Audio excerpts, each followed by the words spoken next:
Watch review naman tayo guys. Ito ang ating bagong Timex watch. Galing Shopee. Bang! Ito siya. Marathon by Timex. Pero bago yan, pasalamatan natin si Shopee Philippines. Magkakaroon sila ng mid-year sale starting June 6 up until July 7. So abangan nyo yan.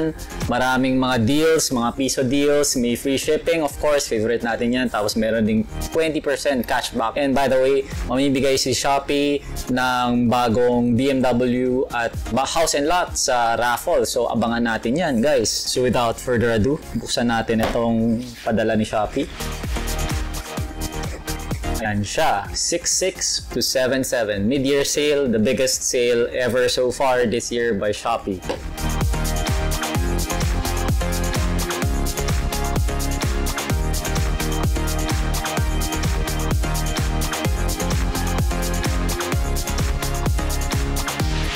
So, may note, love letter galing Shopee family. Hello Shopee fam, as we welcome the second half of 2021, join us at the Shopee 66 to 77 mid-year sale. Supersized deals with our daily piso deals, up to 20% cashback and free shipping, blah blah blah, channeling, chuba chuchu, Shopee 66 mid-year sale, 66 sa Shopee. Ayan, okay, kita nyo ba? Okay, so this is the Marathon by Timex. Ito yung packaging niya nung dumating siya sa atin. Simple lang naman, nothing too fancy. May barcode sa baba, tapos makikita mo may plastic dyan. So, buksan na natin. Medyo kakaiba yung ano niya, no? Yung pagkakabalot niya. So, yung kahon niya. Ayan. Here's our money item, the Marathon by Timex. Ganda. Ganda-ganda. Itim. I love it. Here you go. Itong ating... Parang pang ano, no? May pang display pa talaga. Diba? Yung base niya. So, basahin natin. 24 hours stopwatch, daily alarm, 30-meter water resistance. Uy. Solid, mga chong. So, tanggalin natin siya dito sa kanyang lalagyan. Para siyang ano, no? Kumaga, naka-display sa store, tapos kinuha mo pati yung ano niya, yung stand niya, diba? Tapos, meron tayo dito, ano to? Manual. Okay. May instruction manual. Very nice. Okay. Medyo mahigpit yung pagkakaroll niya. Mukhang matagal-tagal siyang na ano dun sa kanyang kinalalagyan. So, nakalagay dito about the battery. So, Timex strongly recommends that a retailer or jeweler replace battery. So, battery operated siya. Walang nakalagay, no, kung gaano katagal naglalast yung battery life niya. Saka na natin babasahin yan. Ayan, meron pa palang naiwan. Yung service warranty. Service warranty lifetime. Hindi, 1 year lang. Ayan. Pero hindi kasama yung mga ano, components. Yung lens strap, bako, battery, external parts, hindi siya kasama. At meron pang presyo. Ayan, may price tag pa. Price tag. Ayan. So, 2,590 SRP na 50%, 1,295 na lang siya, mga chong. Ayan. Tanggalin na natin ang kanyang cover. This is the watch itself. At nasa tamang oras naman siya, 3:30 na. Okay, sa aking cellphone. And ang ganda guys, hindi siya mukhang isang libo lang na watch, no?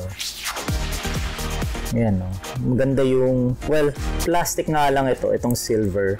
Pero I like the accent, so mas maganda siguro kung chrome talaga to, no? Or tawag doon, stainless steel. But then again, mas mabigat yun kung naging bakal to. So, plastic lang siya. Okay.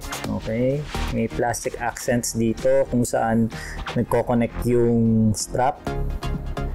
meron tayo ditong buttons. I'm not sure what these do. I'm gonna have to go over the manual. Ayan, yung timer. Phonograph. Magaling. So, kailangan ko ng timer lalo na pag gumagawa ng kape, nagbubuo ng kape. Ayan. Reset. Ayan. Napakadali lang palang gamitin kasi meron namang nakalagay na na labels. So, I'm not sure what this does. Indiglo. So, nakalagay sa dito sa top left corner, Indiglo. I'm pressing it but nothing happens. So, dito, start, stop, alarm. Here, reset. Okay.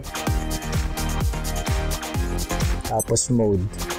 Kanina, hindi ko masyadong mapansin yung ilaw. Kaya akala ko hindi gumagana itong Indiglo button right here, no, yung sa top left. Pero nung pinatay ko yung mga ilaw, ayun, nakita ko meron siyang ilaw, although hindi ganun kalakas. At makapakita ko siya sa inyo ngayon. So first, I'm gonna turn off all the lights. So ngayon nakapatay na yung ilaw.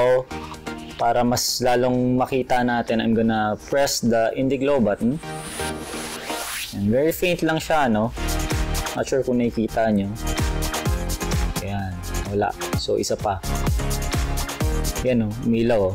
Mabilis lang siya, parang mga 2 seconds. Again. Again.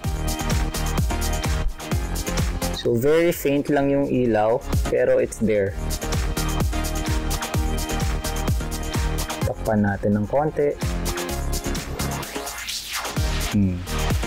There you go. Umilaw. Nakita nyo ba? Isa pa. Ayan. So, I'm sure this is gonna be more visible pag sa gabi. Pag nakapatay yung mga ilaw or pag madilim. Right now, mahirap siyang makita kasi yung watch face natin is parang naka-dark mode, no? Itim yung LCD. Tapos, white yung or transparent yung text. Ayan, kita nyo? Ilaw, di ba? Comment lang dito sa Timex Marathon. Wala kasi siyang user manual. So, I had to figure out how to use or operate this watch. Ito yung pinaka-unang mode niya, yung normal operation. When you press it once, it's gonna go to the stopwatch mode. Next, you can set the alarm. Tapos yung huli, ito, yan. Set mo na yung time tsaka yung date.